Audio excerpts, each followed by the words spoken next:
Canadians will have plenty of time to go over our plan. We'll be releasing it in plenty of time for the next election for Canadians to be able to compare. But I must reinforce this message that the Liberals do not have an environmental plan. They do not have a plan that will reduce emissions. This is a tax plan. The Liberal carbon tax is just about raising revenues for government. We know that Canadians will fall further behind because of it, and we know it won't have an impact on emissions because the country's largest emitters have gotten a special deal.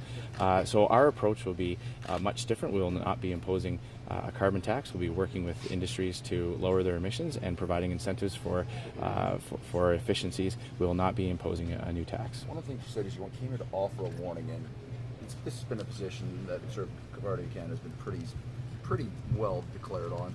Do you feel that warning was effectively delivered again today as to what you feel the damage the carbon tax could cause? Well, the purpose, you are right that it's been a well-known position of our party for some time. And that contrast is very clear. Liberals believe in a carbon tax. We will repeal their carbon tax. But what today's announcement is about warning Canadians about what's to come.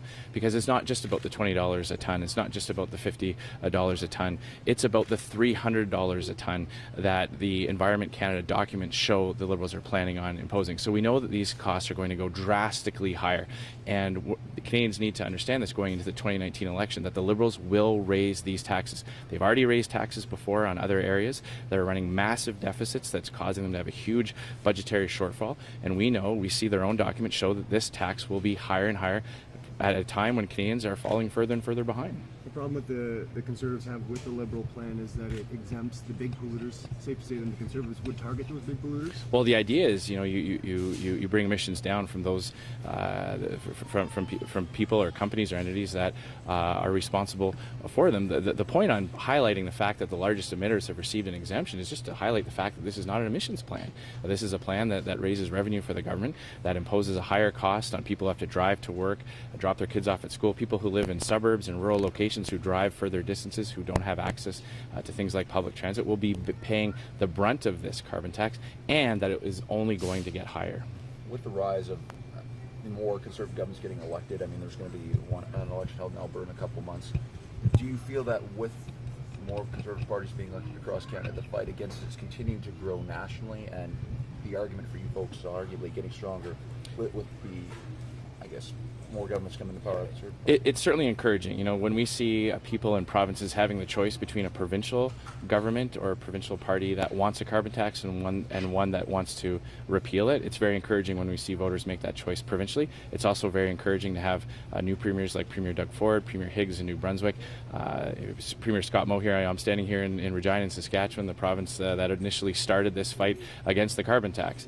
And so, Premier Moe, Premier Wall before him, had a bit of a lonely battle, but now they've got reinforcements. And my message to Canadians is that come 2019, the battle will be won. We'll repeal it federally, and provinces won't have to go to court to stop the carbon tax because a Conservative government will repeal it.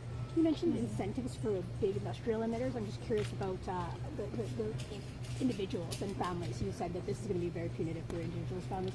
How are you going to affect climate change on an individual level? Well, that will be part of the plan. We'll be happy to highlight it. But one of the things that's important to remember is that if the government of Canada imposes huge new taxes on companies, on employers, people are responsible for creating jobs, and so a factory closes down here and pops up in China or in other countries where they don't have access to clean technology, clean energy, then the world isn't better off. We have actually higher global emissions because they don't have access to the cleaner power that we have here, and the jobs just leave with it.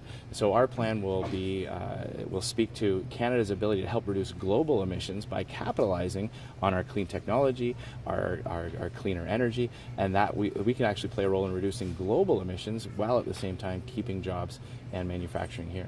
So is this like your major issue in 2019 as we approach the federal election? Our major issue will be, of course, speaking to lowering the cost of living for Canadians, getting our country back to balanced budgets, reducing the tax burden. We'll have many issues that we're going to be highlighting the difference between our approach and the failed approach of Justin Trudeau.